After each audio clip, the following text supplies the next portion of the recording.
सोपे प्रश्न विचारा. आपले नाव काय? माझं नाव देवेंद्र सरिता गंगाधरराव फडणवीस. सर, आपल्या प्रवासाची सुरुवात कशी झाली? या प्रवासाची सुरुवात ही एक विद्यार्थी चळवळीतून झाली. ते मागे विद्यार्थी परिषदेमध्ये विद्यार्थ्यांचे प्रश्न सोडवत मी इथपर्यंत आलो.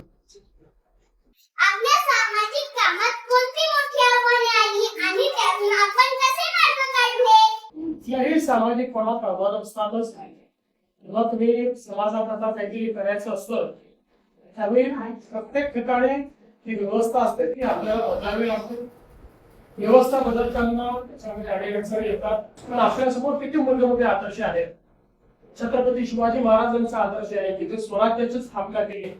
त्यांना स्वराज्याची स्थापना करताना फुलाची लढावं लागलं, काही तुम्हाला स्वकीयाची लढावं लागलं, पण त्यांनी त्या आव्हानांचा सामना करून व्यवस्था उभी केली. आपल्या समोर भारतरत्न डॉक्टर बाबासाहेब आंबेडकरांचा आदेश आहे. चांगलं काम जर आपण केलं तर चांगल्या कामामध्ये आपण यशस्वीच होतो, कधी अयशस्वी होतो.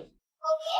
आपल्या कारकिर्दीतला असा कोणता अनुभव आहे जो आजही लक्षात आहे आणि प्रेरणा देतो?